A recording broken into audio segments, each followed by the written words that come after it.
آپ کو بتا رہے ہیں کہ بھگت سنگھ کیس کی 1928 کی FIR مل گئی ہے. بڑا یہ آرکائیوز میں سے چیز نکالی گئی ہے. بھگت سنگھ اور ساتھیوں کا نام بھی نہیں ہے.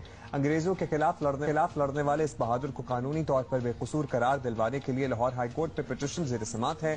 لاہور پولیس نے مقامی عدالت میں وہ FIR پیش کر دی ہے جس میں 1928 میں ایک انگریز افسر کے قتل پر یہ FIR درج کی گئی تھی اور اسی مقدمے میں تحریک آزادی کے ہیرو بھگت سنگھ اور ان کے ساتھیوں کو سزائے موت دی گئی تھی. FIR Bhagat Singh memorial foundation کی درخواست پر جاری کیے گئے عدالتی حکم پر پیش کی گئی ہے. اور آپ کو بتائیں کہ FIR کیسی تھی. اردو میں لکھی گئی FIR 2 نامعلوم حملہ آوروں سے متعلق ہے جس میں ایک پولیس اہلکار مدعی ہے اور FIR 17 دسمبر 1928 کو شام 7 بجے لاہور کے تھانہ انارکلی میں درج کی گئی اور FIR میں بھگت سنگھ راج گرو یا سکھ دیو کیا نام ہے سکھ دیو نامزد ملزمان نہیں، یعنی ان کا سکھ دیو ان کا نام ہی بیچ میں نہیں ہے. بھگت سنگھ میموریل فاؤنڈیشن نے لاہور ہائی کورٹ سے استدعا کی ہے کہ بھگت سنگھ اور ان کے دوستوں کو بے گناہ قرار دیا جائے. بہت بڑی بات ہے. ویسے یہ بھگت سنگھ فاؤنڈیشن امتیاز رشید ہمارے ساتھ موجود ہیں، ان سے بات کرتے ہیں اس سلسلے میں مزید. بہت شکریہ امتیاز صاحب. آپ کو بھگت سنگھ کی FIR نکلوانے کا خیال ویسے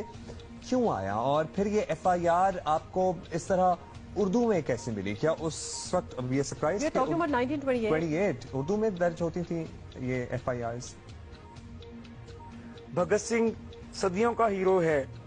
ان کا میں نے اپنے گرینڈ فادر سے، اپنے والد صاحب سے، میرے والد صاحب Abdul Rashid Qureshi advocate supreme court کے یہاں وکیل ہیں، ان سے اور اپنے دادا جان سے جو کہ کانگریس پارٹی کے پردھان تھے، صدر تھے ابور میں، ڈسٹرکٹ فیروز پور میں، ان سے ان کی جرأت اور بہادری کے واقعات سنتا آیا تھا.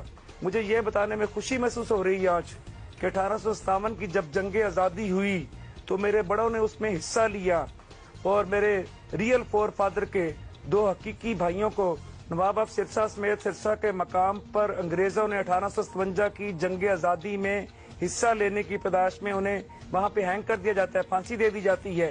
میری رگوں میں انہی انقلابی لوگوں کا خون تھا جس نے مجھے مجبور کیا کہ میں بھگت سنگھ جی کو پڑھوں. جب میں نے پڑھا تو وہ بہت سارے سکم پائے میں نے اس کیس میں نے دیکھا کہ بھگت سنگھ تو بیچارہ معصوم تھا، بے گناہ تھا. پھر میں نے FIR نکلوائی.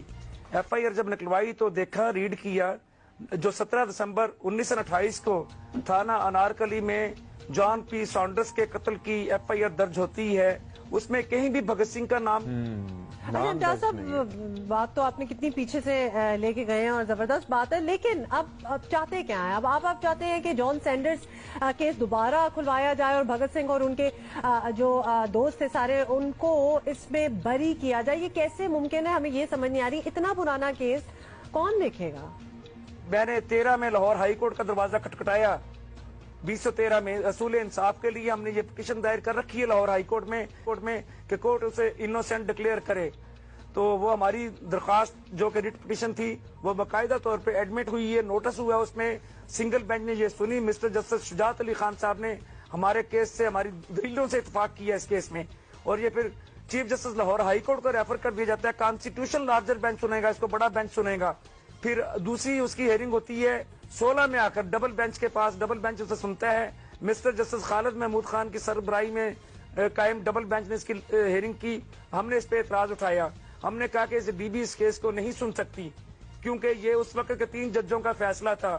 اس کے لیے 5 اینڈ مور ججز اس کیس کو سنیں تبھی انصاف کے تقاضے پورے ہو سکتے ہیں.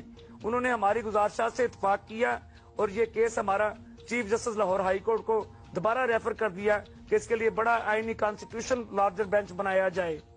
ہیرو ہوتے ہیں، اس کا کسی بھی مذہب اور دھرم سے تعلق کیوں نہ ہو.